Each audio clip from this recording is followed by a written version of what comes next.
የቀለጠው መንደር አጨብጭቡ እልል በሉ። የመከታው የወንድማችን የፍፄ ፍቅረኛ ባለቤቱ ንግስቱ ዛሬ በይፋ የሚያስተዋውቅበት ቀን ደረሰ ትላላችሁ። ፏፈሽ ብለው መጡላችሁ። ማናት? ምንድናት? ከየት ናት? ወደ የት ናት? እሱን እንግዲህ ማታ እንጠብቃለን ማለት ነው። ውድ ቤተሰቦች ግን እንደኔ የገመተ ጀርባዋን አይቶ የገመተ ሰው አለ?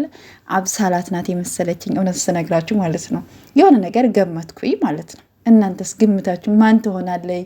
ማናት? ከየት ናት? የእኛ ነገር ታውቁታላችሁ መቼም ሰዓቱ እስከሚደርስ ድረስ ልባችን እኮ በቃ የምታደርጉታላችሁ። በነገራችን ላይ ፍፄ ወንድማችን የጋራችን ይሉታል። እንግዲህ በጣም ብዙ ሰዎች የጋራችን ነው የሚሉት፣ ግን እንዴት አስበዋል? ስንት ሰው አለ የጋራዬ ፍፄ መከታዬ እያለ ስንት የሚያወድስህ የሚወድህ የሚያፈቅርህ እያለ እንደዚህ በድንገት አምጥተህ ዛሬ ለእኔ ልዩ ቀን ነው ማታ ማንም እንዳይቀር ብሏል።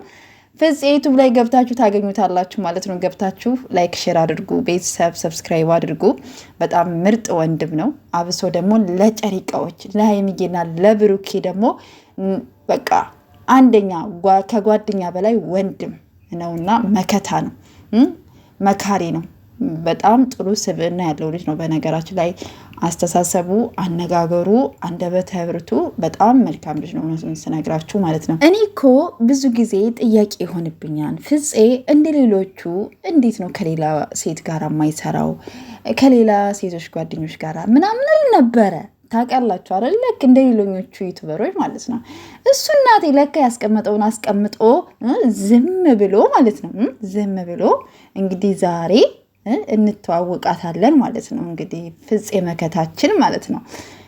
በጣም ደስ ብሎኛል እውነቱን ስነግራችሁ ማለት ነው። ማናት? ምንድናት? እንግዲህ ከምሽቱ 12 ሰዓትም ሆነ 11 ሰዓት ላይ ጠብቁ ማለት ነው። ቤተሰብ ብቻ እንደዚህ አንዳንድ እያላችሁ ጓደኛ ፍቅረኛ እየያዛችሁ በቃ ቦታ ያዙ ማለት ነው። እሺ ከዛ በቃ ጨሪቃዎችን ድል ባለ ሰርግ እንግዲህ ተድረው ደግሞ እናንተ አጃቢ ስለሆናችሁ ማለት ነውና ለማንኛውም እንግዲህ እንጠብቃለን። እንግዲህ የኛ ነገር እንግዲህ በጉጉት ነው የምንጠብቀው። ማናት? ምንድናት? የሚለውን ለማጣራት ለመስማት ለማየት አቤት የኛ ነገር እኮ ግን ለማንኛውም ውድ ቤተሰቦች በያላችሁበት ሰላማችሁ ብዝት ይበልኝ። ፍፄ መከታችን እንግዲህ መልካም የፍቅር ጊዜ፣ መልካም የትዳር ጊዜ፣ መልካም የምን ጊዜ እንበለው ብቻ የህይወት ጊዜ ይሁንልህ ወንድማችንና ደስ ብሎናል ማለት ነው። እንዴ ግራ ጎንህን ስላመጣ ደስ ብሎናል። እንዴ መከታው ብቻውን እንዴት እያልን እኛ ራሳችን እኮ በቃ ኧረ ተው የሚስት አግባ፣ ፍቅረኛ ያዝ፣ ጓደኛ ያዝ እኛ በኮሜንት እያልን ነበረ። ግን ያው ብዙዎቹ ደግሞ የጋራችን ስለሚሉት ያው እንደዛ እያልን እዚህ ደርሷል ማለት ነው። ብቻ ደስ ብሎኛል። ኮንግራ ትላላችሁ እና ውድ ቤተሰቦቼ በያላችሁበት ሰላማችሁ ይብዛ።